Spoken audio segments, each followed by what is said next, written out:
Greetings, it is I, Tantus Naravan Dracovin, Lord and Emperor of the Dracovin Empire, and welcome. It is time to continue my discussion on the Pathfinder role-playing game system. I've been talking about the environments and the various places you could explore upon your adventures. I started talking about the urban environments. Let's dive deeper into it. Of course, when we talk about urban environments, we do want to talk about siege engines. Massive weapons or devices used for effectively laying siege or invading castles or fortresses. Of course, it's going to be used in city situations also, so it is important to mention them. Traditionally, you can disable one of them if you encounter it. It requires you 2d4 rounds and a DC 20 disable device check. Otherwise, they have an AC of 3, hardness of 5, and about 80 hit points, on average. Now, the book does describe each of the different types of siege weapons that you can encounter, siege engines. Each of them has their own separate rules, but listed with each of them is, of course, range that they have for if they're making attacks, damage that they're going to have, critical if they're going to have it, cost, and crew. Now, this is not to say that your siege weapon can't be enhanced even further from what it normally is. You can add armor to it. You can arm it up to make it harder to defeat, to destroy. Traditionally, you're going to treat it as if you're barding a huge creature, though depending on the size, some of the siege weapons might be larger than that. You can also make a masterwork version of one of these. You can also enchant it. So the money that you can have related to this item can actually compound quite rapidly if you're building it up. Now let's move on and start talking about some more features of the city with the city streets themselves. Because streets are going to be a place your characters are probably going to be traveling in at some point in time if you're in an urban environment. I mean, you're not jumping from building to building all the time. That's just kind of awkward and not helpful. Most streets are usually going to be between 15 to 20 feet wide, though you will find smaller alleys in the back that might be 10 feet wide, or even at smallest 5 feet wide. So you might find these small, squishy alleys where you can kind of squish in between different buildings. Cobblestone streets are the traditional one that you're going to find in most cities, though you can find more dirt paths and things like that. As long as it's well maintained, you have no penalty. It's walking as normal on those cobblestone. But if it's either severely damaged or if it's not well maintained, there's, let's say, like ruts in it from the traveling of vehicles, then you're actually going to treat it as light rubble and use the exact same rules as previously I talked about in the other environments for that. Now, if your city that you're in has had urban planning, or perhaps if there's something happened here, some kind of incident that allowed them to rebuild it from its earlier times where it was a smaller city, you can find major thoroughfares. So it has to have one of these two circumstances, because normally when you start as a smaller city, you're going to have smaller roads and then get bigger. So of course, having this major thoroughfare, it's not in every city. But when you have one, it's about 25 feet wide with 5 feet of whatever would be like a sidewalk area on either side. It's made to have two wagons be able to pass each other in the middle of this street. Basically, two-way traffic going on. Now another feature is crowds.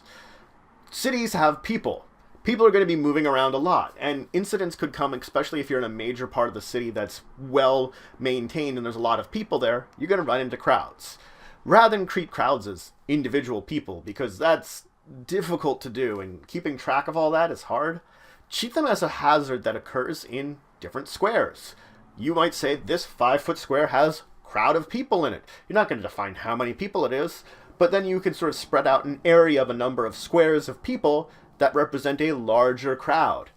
Now, should some kind of incident go on where some kind of danger is happening, you get in a fight or something, traditionally the crowd's going to get away from it. They're going to see danger too, they're going to escape. A crowd moves at 30 feet around on an initiative of 0. Should you want to pass through a crowd, treat it as 2 squares for every square worth of crowd you're passing through. Now someone could direct the crowd.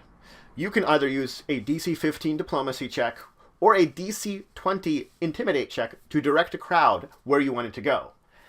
The disadvantage of this is the diplomacy check requires a full round action in order to do it. On the other hand, the intimidate requires a free action. Now more than one person could try to direct that crowd. It's going to require basically contested checks against each other. They're going to roll off against each other. The caveat is both of them would still need to succeed at actually controlling the crowd with whatever they're rolling. If they don't succeed, it doesn't matter, the crowd's still not listening to them.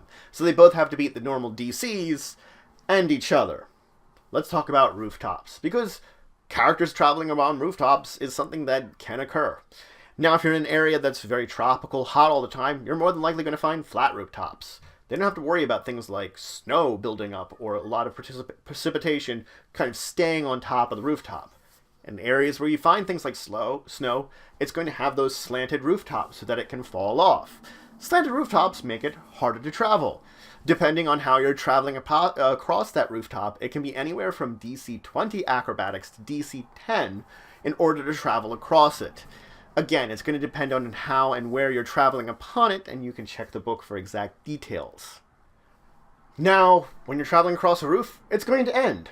You have to move on to another roof. And the thing is, you're going to have to climb up to the rooftops. You're going to have to find some way to get up there, whether it's a climb check, depending on the type of building you're climbing up on, or it's falling down from, like, if there's a higher building, you're jumping out of a balcony or a window or something to get to this rooftop. Either or, once you're there, you only have a limited amount of roof.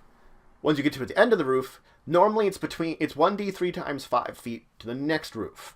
And that next roof traditionally is either going to be 5 feet less than you, the same height as you, or 5 feet higher than you. All of these affect how difficult it is for you to actually jump across to it. Your GM can actually determine what the DC for your acrobatics to leap across would be in this circumstance. Now, on the opposite end of the roof, sewers, below the ground. Most major cities are going to have some kind of sewer system, at least to get runoff on water, probably some of the waste of it. Treat them similar to what you treat dungeons like. They're going to be kind of underground tunnels where water can filter down into. It's going to be a full round action to open a grate, and you're going to have to jump down 10 feet into the sewer traditionally. Once you're down there, it's, again, just like a dungeon, except it's probably going to be slippery, or you're walking water. Water might not be the cleanest either. Regardless, you're going to treat it just like a dungeon. There's probably going to be creatures living there. Probably not, some of them not friendly. And depending on where your city was built, if it was built on the backs of an older civilization, there might be remnants of that civilization connected to this sewer. So treasure might be down there too, but so can ancient dangers. Now let's talk about the buildings in a city. There are going to be 3 categories of buildings. First off is your normal building structures, the most common ones, which are between 2 and 5 stories tall. These are usually going to have some kind of shop on the bottom floor, and above there might be some kind of offices or apartments for various families. These are going to be your traditional ones. The bottom 2 floors are usually going to be stone or clay bricks, and above there it's going to be wood, and the inner walls are going to be wood. Now it's going to require DC 25 to climb on the outside of the stone part, and DC 21 the wood part. If you're trying to break through a wall on the stone side, it's going to have an AC of 3, hardness of 8, and 90 hit points. If you're like climbing up on the wall and trying to break through the wooden side, AC of 3, hardness of 6, 60 hit points. Now, the hardness and the climbing checks do translate to the other types of buildings. You get the single building. What this would mean, it would be something more like a warehouse, one big shop, something like that. It still might be that 2 to 5 stories, but it's all going to be dedicated to one sort of building. It could be a large warehouse that sort of represents the same thing. It's one big building. Again, this could be a very lucrative shop, or there are certain shops that require a lot of space for the kind of work they do, the kind of crafts they're making. The last type of buildings is the single-story building. This could be just someone's home. This could be a small shop. This could be a shed, some kind of small storage area. Traditionally, these one-story buildings are more associated with poorer parts of town. Now, most buildings, beyond having the walls, how I described them, having the stone and clay on the lower end and wood higher up, they're also going to, of course, have doors. They're usually going to have good wooden doors. If they're to a private home, they're going to be locked. If they're to some kind of public space, like an inn or a bar or even a shop, usually they're going to be unlocked, though at different times of the night they could be, or should I say day, they could be technically locked.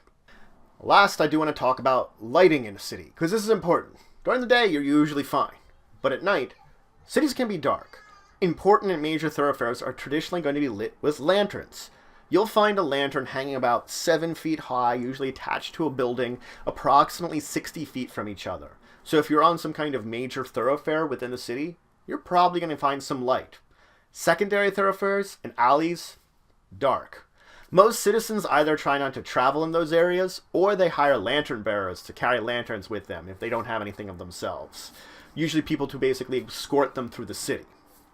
Now, this doesn't mean that because alleys are so small, the buildings can't create darkness there.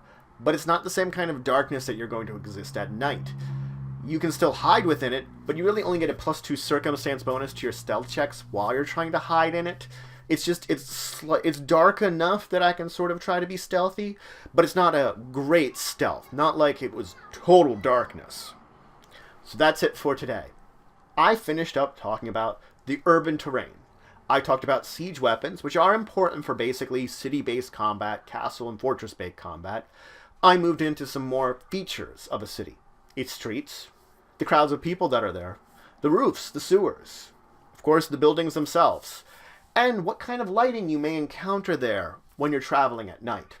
In the next episode, I'm going to move on from the environments to the weather you might encounter while you're traveling out in these various environments.